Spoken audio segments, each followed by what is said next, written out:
માહોલ ધીમે ધીમે હવે જામી રહ્યો છે। ટિકિટ મળ્યા બાદ નેતાઓના પ્રચાર અભિયાન શરૂ થયા છે અને જ્યાં ઉમેદવાર જાહેર કરવાના બાકી છે ત્યાં સંભવિતોના નામ પર અસંતોષનો માહોલ પણ જોવા મળી રહ્યો છે। આ બધા વચ્ચે પક્ષ પલટો પણ ચાલી રહ્યો છે। લોકસભા ઇલેક્શનના માહોલ વચ્ચે કેવો રહ્યો આજનો દિવસ અને કઈ રહી મહત્વપૂર્ણ ગતિવિધિઓ જોઈશું મહાસંગ્રામ 2024।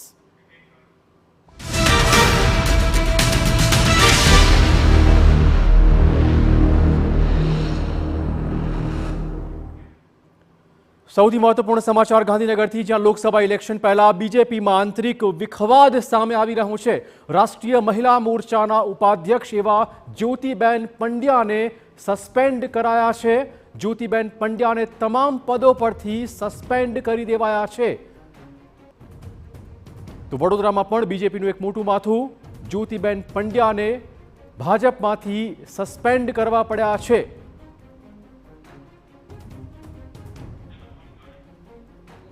વધુ વાત કરવા જોડાશે અમારા સંવાદદાતા કિંજલ। કિંજલ, કયું કારણ છે કે જેથી કરીને આ પગલું ભરવું પડ્યું ભાજપે?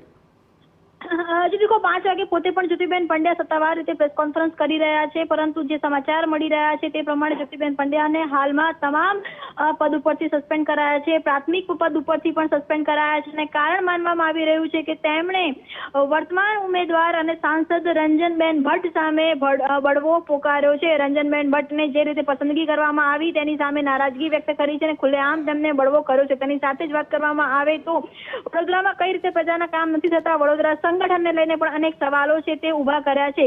છેલ્લા ઘણા સમયથી કહેવામાં આવી રહ્યું હતું કે વડોદરા સંગઠનની અંદર અનેક પ્રકારના આંતરિક વિખવાદ ચાલી રહ્યા છે।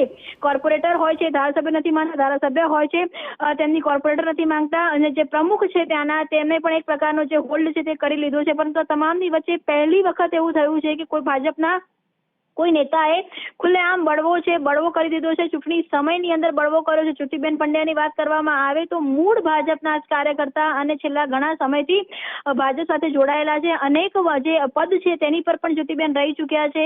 ભાજપના મહિલા મોરચાના તે પ્રમુખ હતા, રાષ્ટ્રીય મોરચા સુધીમાં હતા અને જે એક સમયે જે ભાજપની જે કોર કમિટી છે, કોર કમિટીની પણ હોદ્દાની રોહે તે સદસ્ય હતા।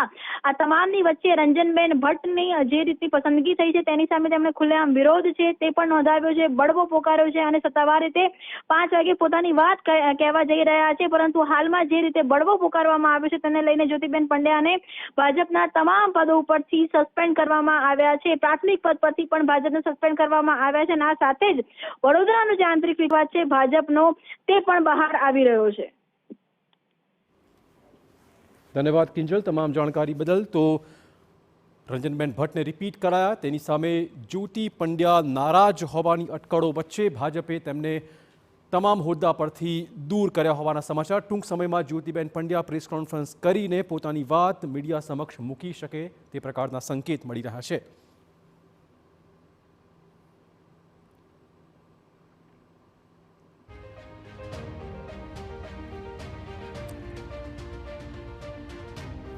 તો ટૂંક સમયમાં જ જ્યોતિબેન પંડ્યા એક પ્રેસ કોન્ફરન્સ કરવાના છે।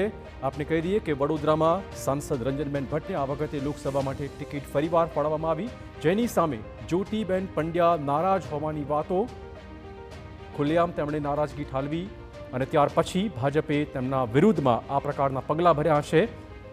જ્યોતિબેન પંડ્યાને તમામ હોદ્દાઓ પરથી દૂર કરાઈને તેમને પક્ષમાંથી સસ્પેન્ડ કરવામાં આવ્યા છે।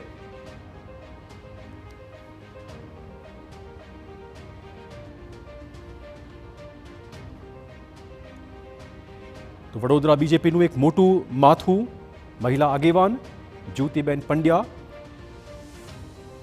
જેમને ભાજપે સસ્પેન્ડ કર્યા છે।